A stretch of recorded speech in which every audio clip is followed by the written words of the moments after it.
Bonjour à tous, aujourd'hui nous allons faire ensemble la correction de l'activité Pourquoi les parfums se dispersent-ils dans l'air?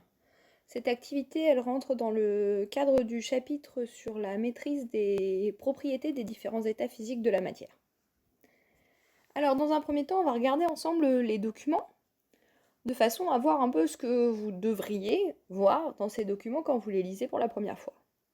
Alors tout d'abord, ici, on vous parle de Démocrite et Leucippe, qui vécurent entre 460 et 370 avant Jésus-Christ, et qui ont été les premiers à décrire la matière comme étant constituée de particules invisibles à l'œil nu.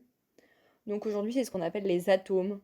Il faut savoir que cette théorie, elle a été dévalorisée pendant un certain nombre de siècles avant d'être remise au goût du jour et démontrée il y a peu. Ensuite, vous avez donc là, ici, deux documents. Le premier qui vous dit les premiers grains de matière. On sait maintenant que la matière est constituée de grains de matière ou particules. Elles sont indéformables, toutes identiques pour un corps pur, mais différentes d'un corps pur à un autre.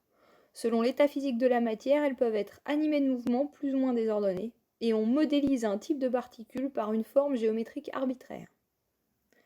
Dans ce document, vous pouvez voir deux petites étoiles là. Qu'est-ce qu'elles veulent dire ces étoiles? Elles sont là pour vous signifier qu'on va vous donner quelque part les définitions. Et donc, il peut être de bon goût et même très bien vu de chercher à lire ces définitions à la fin de votre livre, généralement, pour comprendre de quoi on parle. Normalement, un corps pur, on l'a déjà vu ensemble. Pour ce qui est de modéliser, je vous conseille d'aller chercher dans un dictionnaire, si ce n'est pas le livre que vous avez, et si ce n'est pas présent dans votre livre de physique-chimie. Mais l'action de modéliser, faire une modélisation, c'est de créer donc un modèle. Un modèle, c'est quelque chose qui va représenter de façon simplifiée une notion ou un principe. Voilà. Donc voilà pour cet exercice. Donc on vous explique un peu ce que c'est qu'un grain de matière ou donc ici une particule.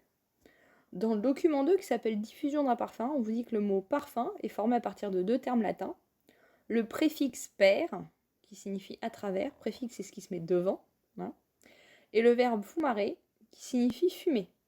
Et donc d'après son étymologie, ce mot signifie donc ce qui se répand à travers un espace, comme de la fumée. Du coup ici vous avez une sorte de définition étymologique du mot parfum. Vous avez des informations sur les grains de la matière. Voyons le document suivant. Le document 3, il s'appelle modélisation microscopique d'un gaz. Donc là, vous allez avoir une représentation à l'échelle microscopique d'un gaz. Et donc, d'abord, définition, enfin document texte. Un gaz est constitué de particules en mouvement désordonné, il n'a pas de forme propre, car les particules peuvent bouger les unes par rapport aux autres. Il est compressible, car les particules qui le constituent sont espacées. Entre ces particules, il y a du vide. Ce gaz est un corps pur, car il est constitué d'un seul type de particules. Donc ici, on retrouve cette petite étoile après forme propre.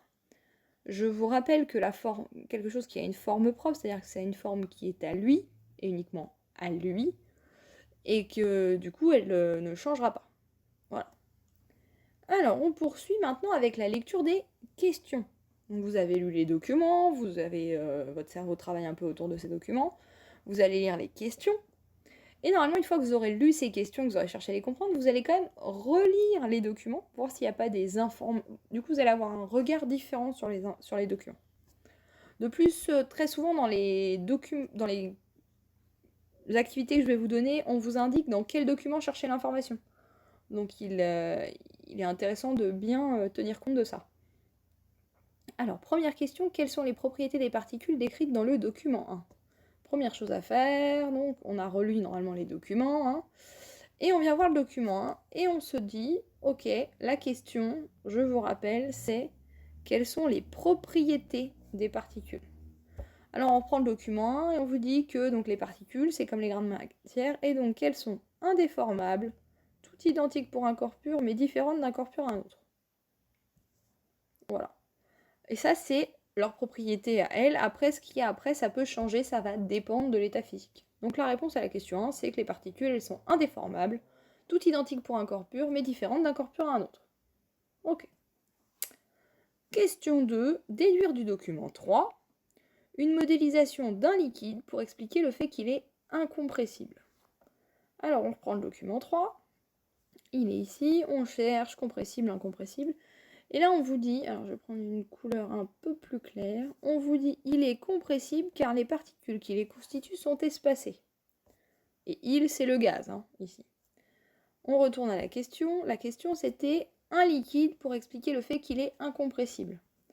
Alors si un gaz il est compressible car les particules qu'il constitue sont espacées, ça veut dire que pour être incompressible, il faut que les particules qu'il constitue, elles ne soient pas espacées, elles soient collées.